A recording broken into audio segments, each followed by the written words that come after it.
godly ways to get along with distress. Ang Diyos bang pamagi unsaon sa pagdumala o pag-atubang kining mga kasamok sa kinabuhi, mga troubles, mga problema, mga apan sa kinabuhi mo ng word nga distress, mga igsoon. If you have your Bible, open with me the book of Psalms chapter 4. O magabasa ko sa hilom o kamo lang diha, magabasa ko diri o sunod lang mo sa hilom igsoon. O inay nga version ang akong gigamit, nagkanayon siya. For the director of music with string instrument, a Psalms of David. Answer me when I call to you, my righteous God. Give me relief from my distress. Have mercy on me and hear my prayer. How long will your people turn my glory into shame? How long will you love delusion and seek false gods? Know that the Lord has set apart his faithful servant for himself. The Lord hears when I call to him. Tremble and do not sin. When you are on your beds, search your hearts and be silent. Offer the sacrifices of righteousness and trust in the Lord. Many, Lord, are asking, who will bring us prosperity? Let the light of your face shine on us. Fill my heart with joy when their grain and new wine abound. In peace I will lie down and sleep. For you alone, Lord, make me dwell in safety. Hallelujah. Ang kinabuhi, mga igsoon, is not always a bed of roses. Amen. Ang kinabuhi, dili tanang panahon hayahay. Ang kinabuhi, dili tanang panahon honeymoon. Ang kinabuhi, dili tanang panahon dagaya o kabudansya. Sometimes it offer us a bed of names. Usahay, mura gahigda po taglansang ba, sumala sa kanta nga, sila, bed of roses. And that is life, mga igsoon. Ingon nga kining atong mga nawong are wrinkled by time. Kay, we are marked by time. Ingon nga atong edad, mga igsoon, are being added. Nagtuko karong tuiga, madungagan na po ang atong edad.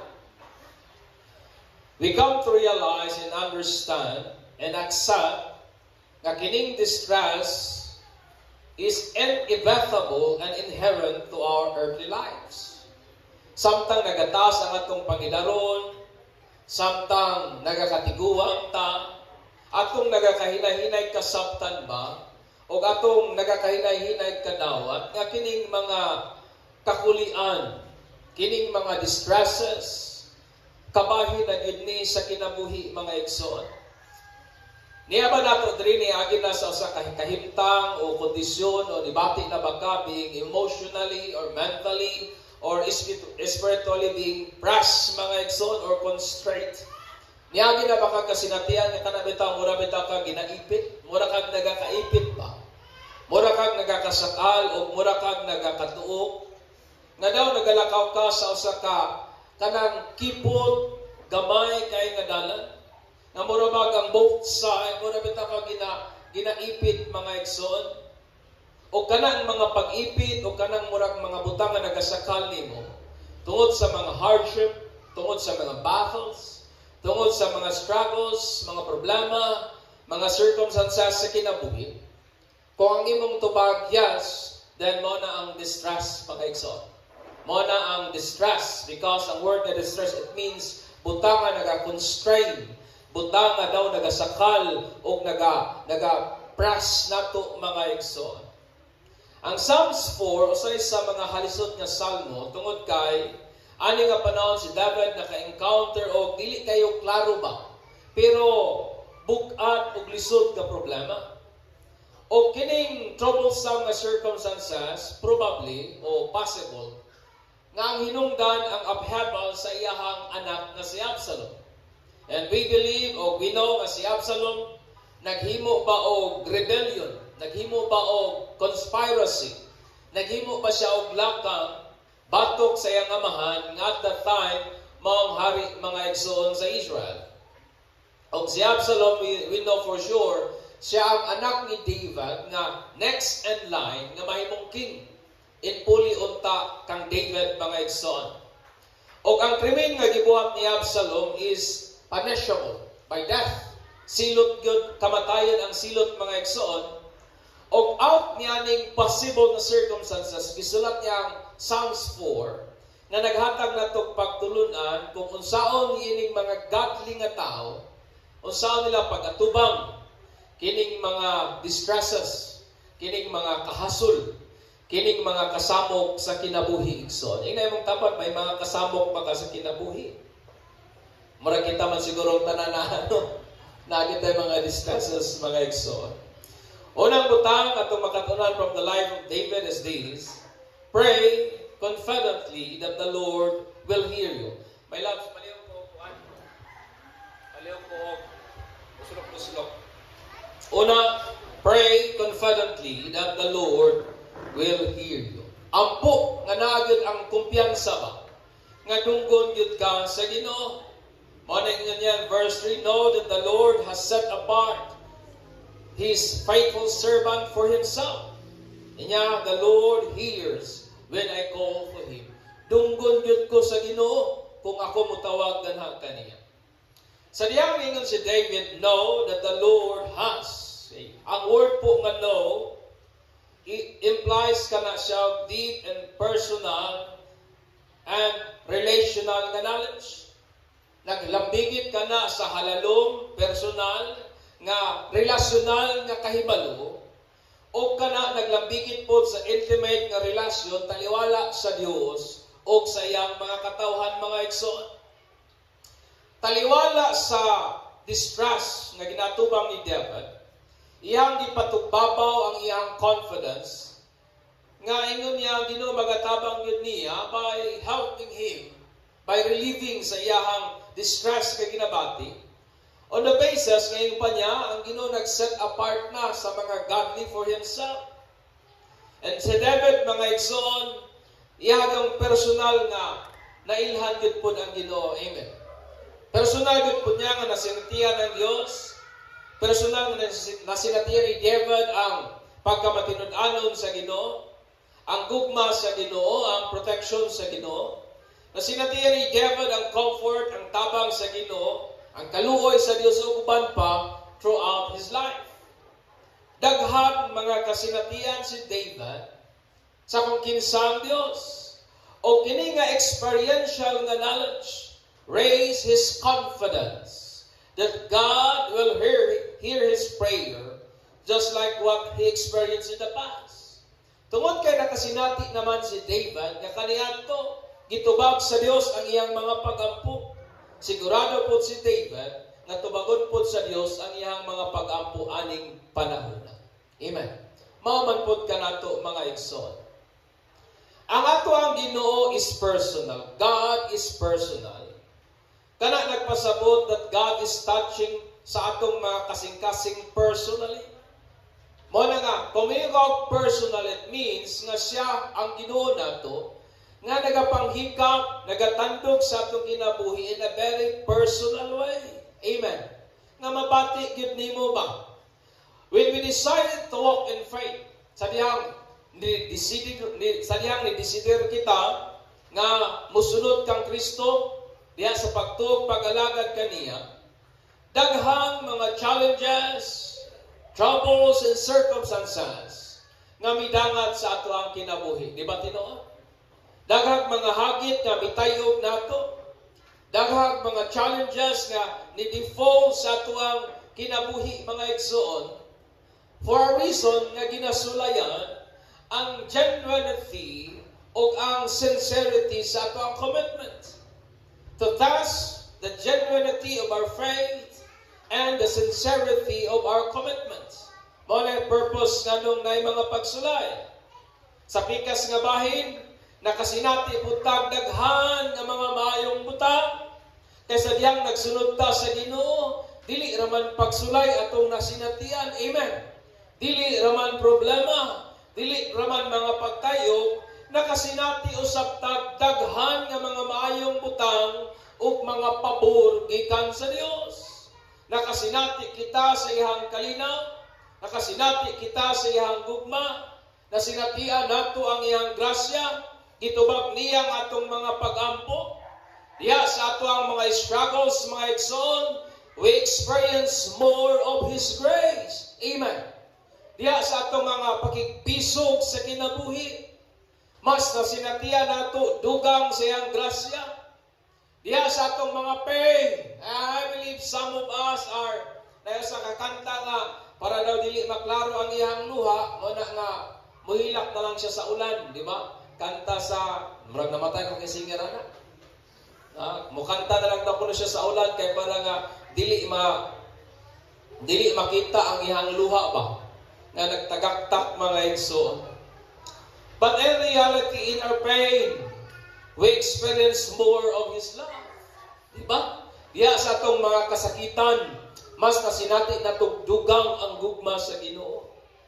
Diya sa atong mga pag-antos, diya sa atong mga suffering, we experience more of His presence. Diya sa atong mga pag-antos, mas nagakasinatian nato dugang sa iyang presensya. In our despair, we experience more of His hope. Diya sa atong mga kalibog, diya sa atong dagkong mga pangutana, diya sa atong mga pagbati being empty, usahay, diya inuna to mas nagakasinatian ang dugang paglaom nga gikan kaniya. Diya sa atong mga kagulanan, we experience more of His joy. Amen. Diya sa atong mga kagulanan, mas nagakasinatian atong dugang kalipay gikan kang Kristo. Nakasinati usab kita og mga huway undang, mga incessant nga provision, mga igsoon, o ang iyang makanunayong tabang kanato. Kining mga probable and undeniable nga mga kasinatian, hinay-hinay nga nagapalalom sa atong personal nga pag-ila o personal nga relasyon sa Ginoo. Kabantay ba mo niya na? Damor nato siya mas nagakasinatian, mas damor nga naga-uswag ang atong kumpiyansa nga na kaniya. Mas damor tang nagasalig, mas damor tang nagatuo, mas damor tang nagapanunot nga na kaniya. Kining maong mga kasinatian sa kinabuhi igsoon, hinay-hinay nga nagapalalom sa atong relasyon nga na sa Ginoo. Ang atong mga kasinatian sa mga tubag sa Dios, sa atong mga pag-ampo, ni atong mga niaging mga panahon, kinsa ba nato diri may mga pag-ampo nga gitubag na sa Ginoo? Di ba? Maybe some of us 20 years ago may prayer tag yang gitubag sa Ginoo. Maybe 10 years ago, maybe 5 years ago, pero gi-grant o gitubag sa Ginoo kana nga mga pag-ampo. O kana nga kasinatian nga gitubag sa Dios ang atong mga pag-ampo, it boasts our confidence that God will also hear our prayer today and tomorrow. Kaya nakasinati naman ta nga, mutubag yun ang Ginoo mga pag-ampo. And it boasts our confidence. Muhatag na ito kumpiyansa ba? Nga tubagon gihapon kita sa Ginoo karon o sa muabutay mga adlaw, mga igsoon. Mao na si David, tungod kay nakasinati siya, very confident kay siya nga nag-ingon, Lord, dunggon yun nimo ang akong mga pag-ampo. Mao na sa atong mga distresses nga ginatubang sa kinabuhi, pinakamayong buhaton ampo. Ayaw pag-run sa Facebook, ayaw pagpadungog-dungog, pray. Pray diya sa kumpiyansa nga dunggon sa Dios ang unsaba ng atong giampo nga na kaniya.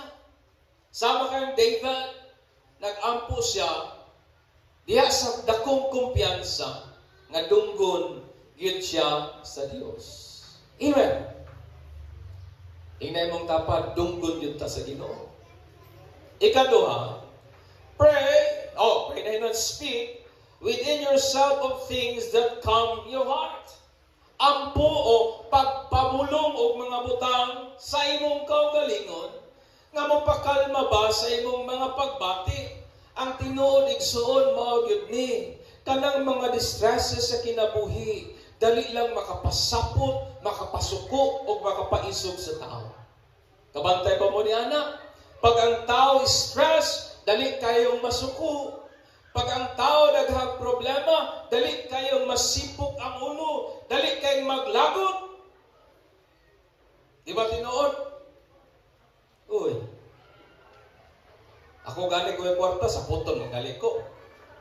No. Amot gano'n na. Siguro part na din na sa ato ang pagiging human o tao mga igsoon. Ingon yan verse 4, tremble and do not sin. When you are on your beds, search your heart and be silent. Usa sa emotion nga lisod kayong i-handle, lisod kayong i-manage, lisod kayong i-control, is kining kasuko. Di ba tinuod? Kisa ba ninyo diri wala nag-struggle pag-manage sa iyang anger? Di ba kitang tanan nag-struggle ta? Kaya usa sa pinakalisod nga emotion nga i-control is kaning pagbati sa kasuko o mga igsoon. O galing nga context, dili lang ni basta nga kasuko. Kaya usahay kining atong mga kasuko, nagpaw man kayo rason. Nasuko lang ta usahay kay hinay signal cellphone, di taka-upload sa ato ang usala OOTD sa puto na renta, mga suko na renta usahay gagmay og nagbaw kay rason ang atong mga ginakasukan sa kinabuhi. Pero si David, my friend, dili ni basta nga anger ang nagpalagot niya, but a kind of anger that make his flesh tremble. Nakasinati na babog kasuko nga, nangurog mo. Mo ni nga klase nga kasuko ang ingon ni David. A kind of anger nga nag-tremble, nagpakurog sa iyahang uno. Nakasinati na kuha nga kasuko sa una igsoon, I think during high school man siguro ko, nga nangurog ang akong unod og ningit-ngit ang akong pananaw. Ka-experience sa mamoniana, nga hasta yung suko ba? Lisod kaya i-control ang imuhang action anak nga panahon. May rason man po ganong angay masuko si David. Kay nga naman, kinsa bagoy amahan malipay, planuhan ka nga patyon sa imong anak.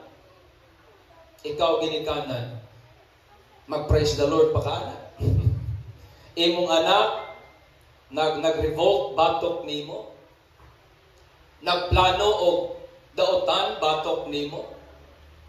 And then, gusto kang i-dethrone, gusto pa kang patyon.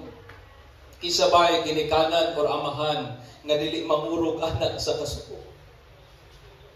Muna pating sukuan ni David mga igsoon, but maski sa ani nga kahimtang mingon gyud siya. Bisan pa daw kulog magpurog ta sa kasuko, ingna imong tapat, ayaw pakasala. Amen. Bisan pa daw kulog mangurog na sa kasuko, ayaw daw kulog pagpakasala. So niya, tremble and do not sin.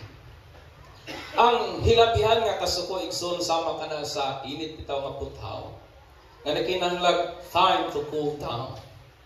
Sama po na sa kasunda nga imuhang swing o imuhang gitigbas, that it cut both ways. Pwedeng masama ang imong gitigbas, pero pwede po kang masama din refor. It cut both ways, mga igsoon.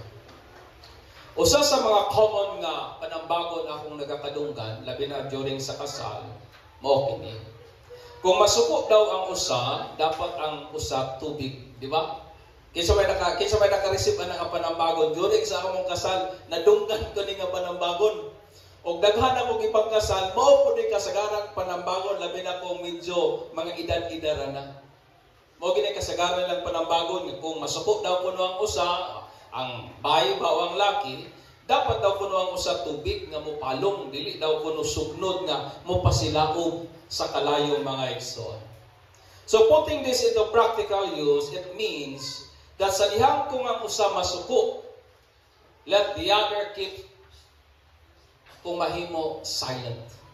Nga kung ang usa daw kuno masuko, kinahanglan nga ang usa magbantay sa iyang mga pulong, Tungod kay ang pulong nato, it can act as fuel that intensify the fire or as a water nga mo extinguish sa kalayo mga igsoon. Understand me, uncensored word during the intense anger will only intensify the anger of the person.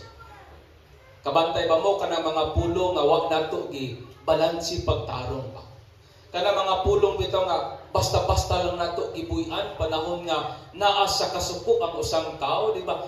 Mupasilaop og dugang sa kasuko. It will only intensify the anger sa taong nasuko, mga igsoon. Sa part po sa taong nasuko, words out of anger fuel and intensify the emotion of anger. Kabantay ba mo sa dihang maglagot ta? Pag sige galitag pamulong, mga pulong nga murag muaghat sa tong pagbati nga masuko ta og dugang. Di ba maglagot hinuntag dugang? Masuko pagitag samot, mga igsoon. And then what happened next? Making a person fools. For out of intense anger is the potential of poor decisions and regrettable action. Tungod kay ang sobrang kasuko, mupahimo sa usang taong buang-buang. Ngano man, tungod kay diha sa tumang kasuko, posibleng makahimo ta og mga dili maayong mga desisyon o kamahayan nga mga buhat igsoon. Amen. Wa pa ko kakitag taong ipatay og tao kay nalipay pag-ayo. Wa ko kadungog nga nganong imong gipatay ang imuhang silingan. Wa paano gud siya, brad, kanang maglagot ko ba kay manghatagon kayo, di ba wa? Usahay ang hinungdan nagi hingapin nga kasuko, mga igsoon. Because out of intense anger is the potentials of doing poor decisions and regrettable nga mga actions. Amen. Ka-remember nung ko atong yaging Sunday naguba ang kaning motor ni Kintoy kay gihilabtan lagi niyang atubangan nga ligid, kitangtang pagbalik di na mo function ng brake. Dayon, tabang siyang tatay, wala na ayo. O gyapon nag-function ng front nga brake. Pagkahapon, pagtabang na po siyang jay-jay, gyapon na ayo. Mana pagkagabi, ako na yung nag-ayom-ayom. Gyapon na ayo. Ngayon nga gatrabaho ko, kana bitong magtrabaho bitaw ta murag mas sugdan tag sapot pa. Hinag-hinay trabaho. Sus, hinag-hina diri ko yaw-yaw. Tanawa lagi. Wa unta nimo ni hilabti, di unta ni maguba. Wa man ni problema ba? Ikaw ra man nangitang problema, di ba? Naman tang ginikanan. Kutip-kutip na rin ba? And then, tungod kay murag nasuko nang ko, damo ko nga sige pamulong, damo ko nga nagatalagot. And pag sa sobra na akong kalagot, akong gi-Islam ang kanang ligid niya na ba? Tanaw ko si Kintoy sa kuha, sa wala, suko na si Papa. Pero na-realize na ko, igsoon, ligid po maya nga akong gibuhan. Ay nga sige na, dala na sa luyo. Suko na, dala na sa luyo. Balikan na! Dahil ko, istorya ba? Pagkaugma, mamaya akong habit, mata, morning, kapi-kapi, dahil basa o Bible, malando. While nga nagkakapi-kapi ko, ako din gikuhang tools. Ako din kiayo. 15 minutos, naayo. Naayo na ako ang break. 15 minutes, naayo. Dako ko kay Mrs. si Kintoy, kaya di naman siya mamiliti pa atong eskwelahan, kaya naayo namang break. And what I realized, mga igsoon, nga sa kinabuhi, usahay, lisod kay ta mo focus sa pag-fix sa uputang sa dihang naunhanta sa kasapot o kasuko. Lisod kay mo pag-fix sa problema sa panimalay kung ang nagaunang pagbati kasuko, kalagot, kapungot, kabantay ba man niya?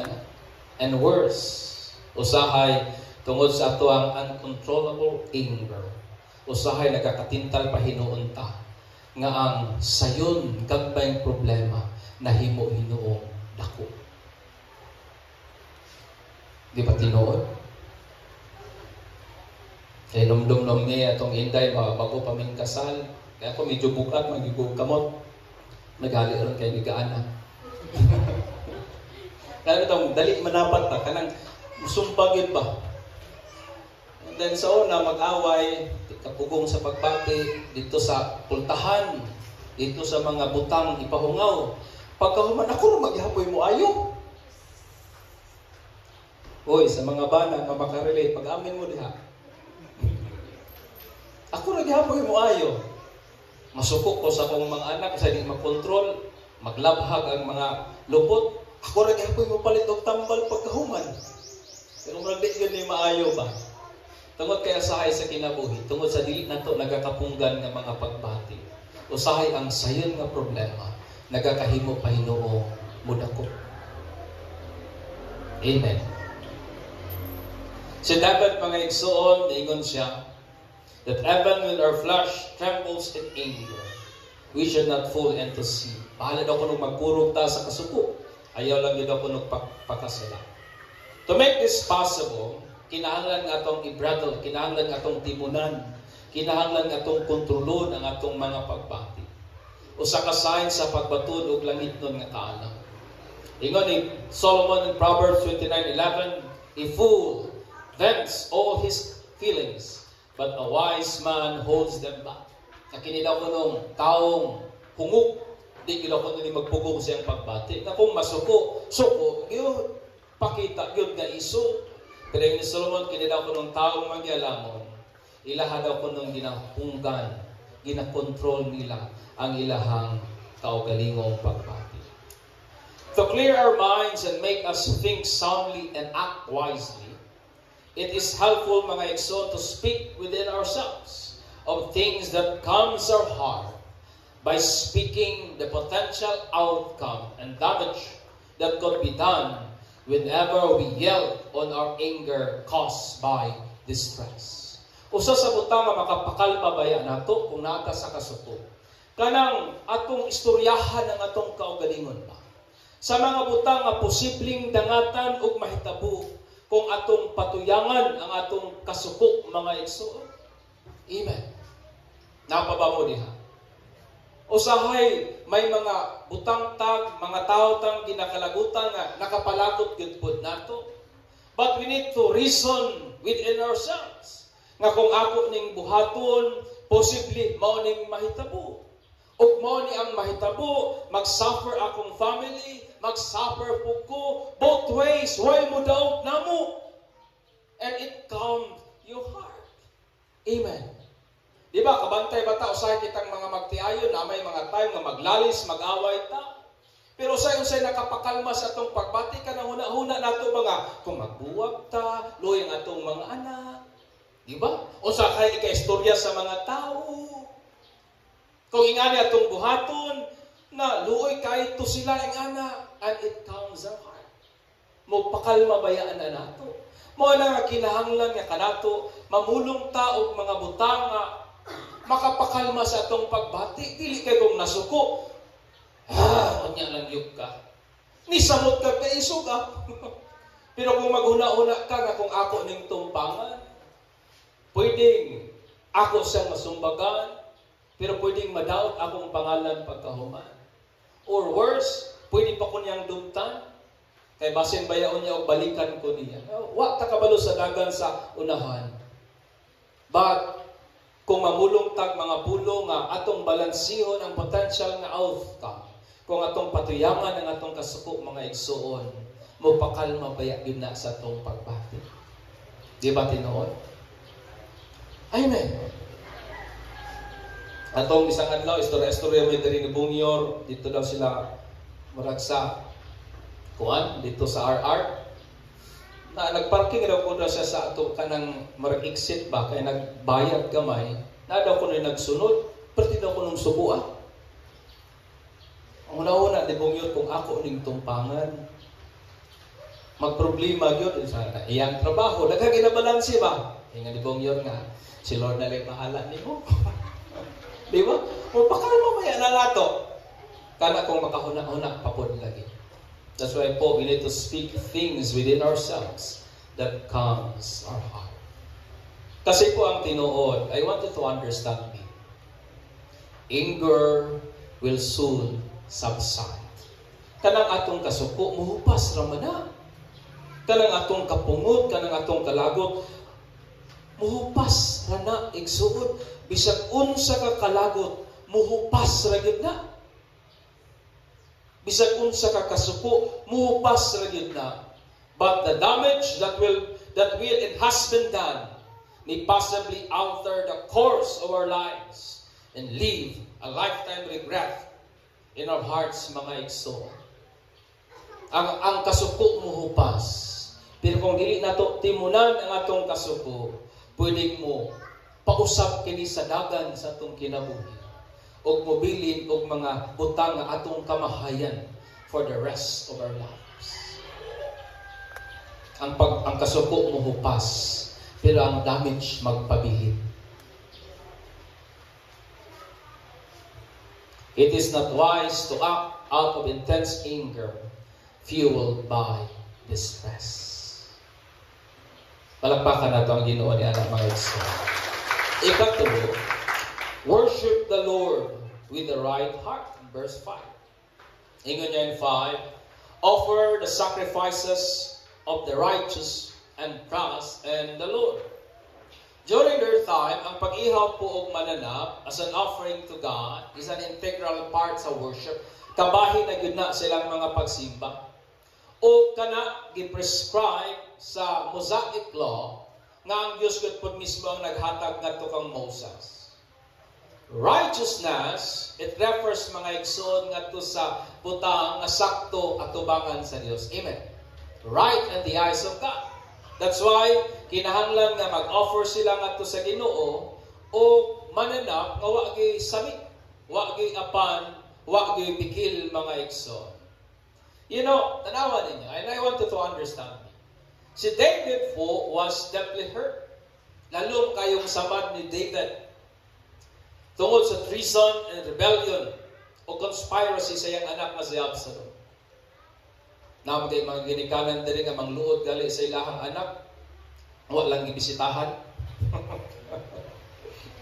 Mangluod magali sa mga anak nga wa lang giduaw. How much more si David? Ngang iyahang anak, next in line na mahimong hari, nagtinguhag dautan batok niya. Very sakit sa part ni David mga igsoon. Nga siya gali ang amahan sa pagilang king. Heaven run and hide himself ngadto sa kuiba. Dili tungod kay nahadlok siyang Absalom, but tungod kay dili niya gustong mapasakitan ang iyang anak. Di ba na mga ginikanan nga usahay, di magyug kasabot ang atong anak, kita na lang mo lakaw. Kita na lang mo paungaw. Kay dili ta gustong makadapat. Di ba mga tinuod mga inahan, mga ginikanan, dili ta gustong nga mapahinaykan ba mo na kita na lang mo lakaw.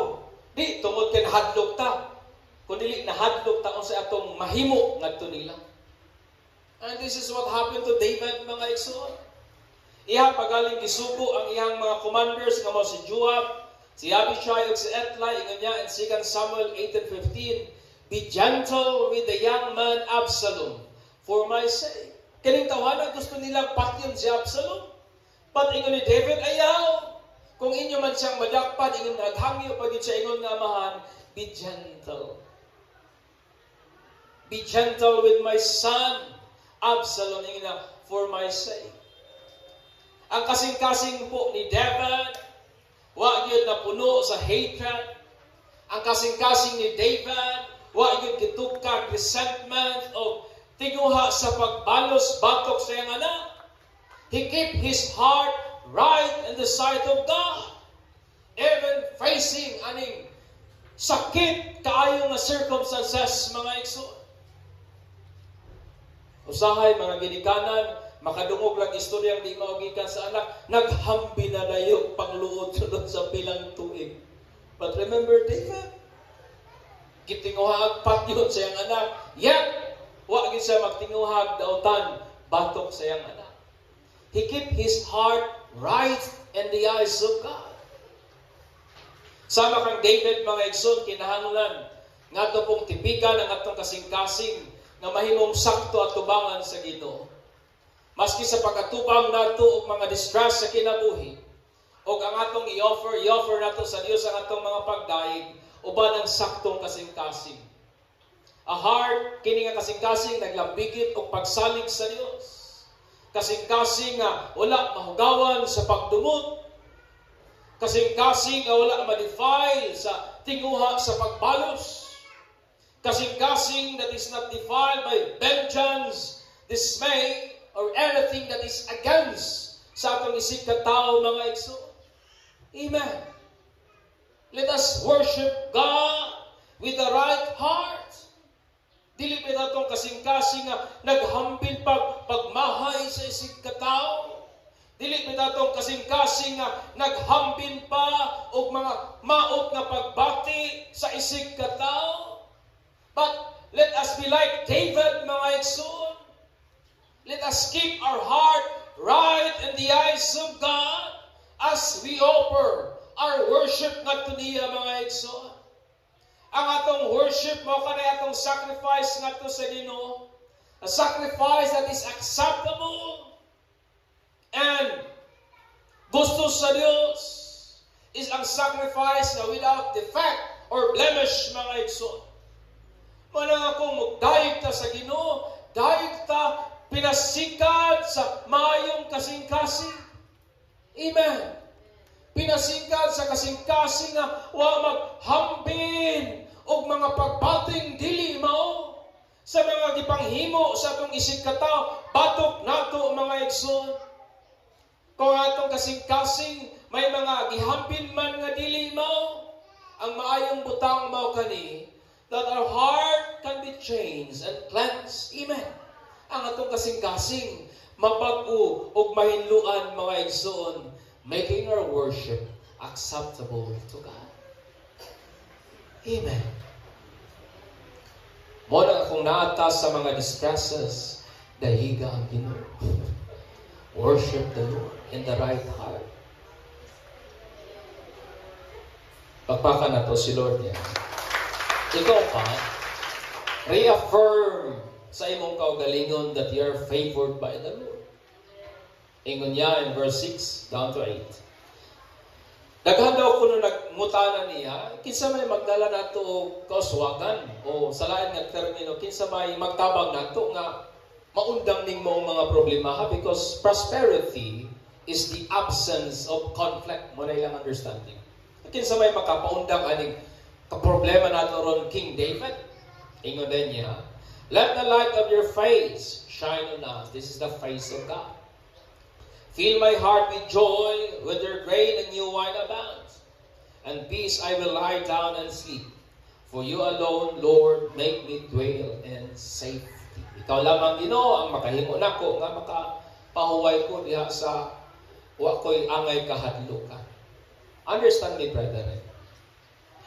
We cannot control what people might say kanato whenever nga ang mga distress mudangat sa atong kinabuhi. Dili nato kontrolado ang mga istorya sa tao. Kung may mga problema, mga hagit, mga pagsulay nga mudangat sa atong kinabuhi.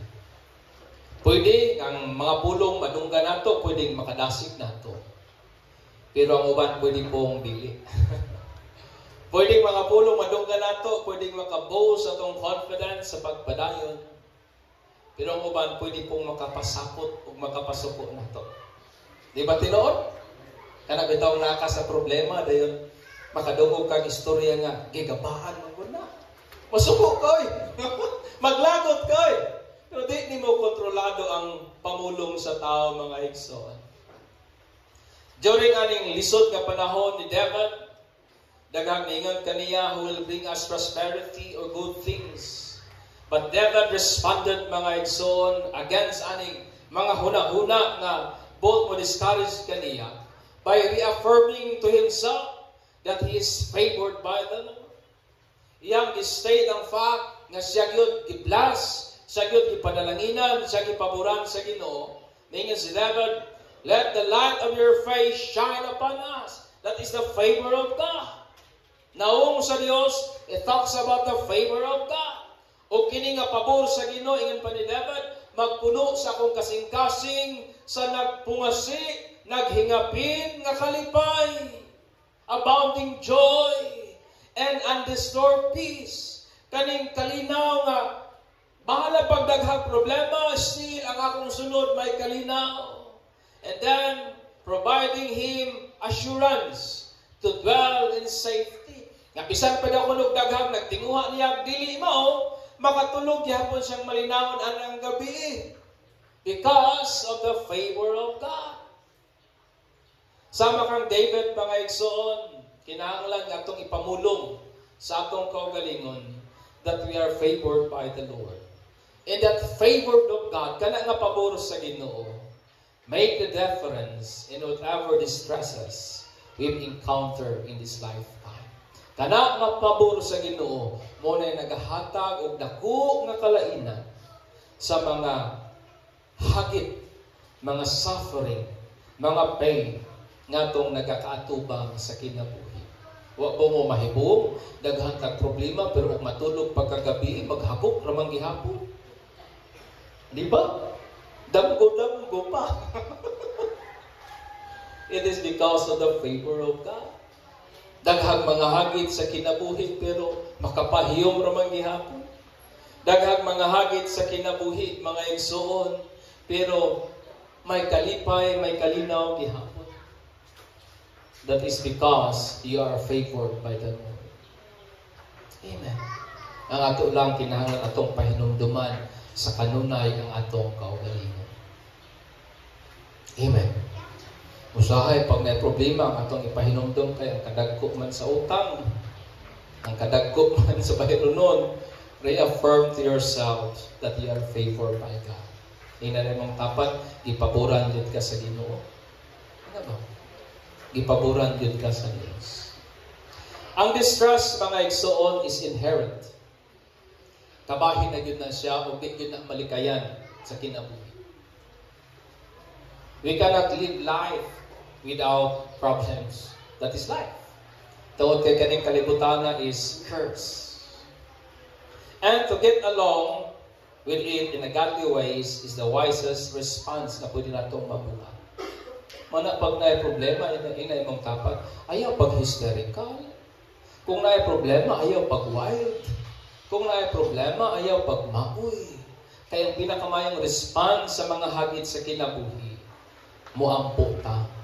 Ampo nga may kumpiyansa nga dunggon gyud ta sa Ginoo. Amen.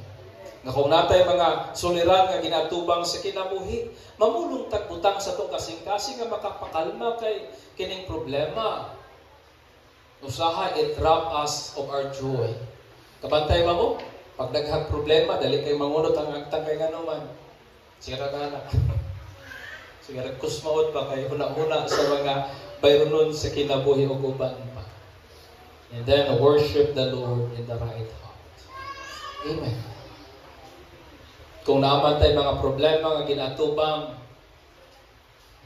worship God in the right heart. And then, reaffirm sa imong kaugalingon nga kita ipaboran gyud sa Dios. And the favor of God makes difference sa atong mga ginatubang sa kinabuhi igsoon. Amen. Manidog ta o atong pasidunggan ang Dios nga atong ginalaganan mga igsoon.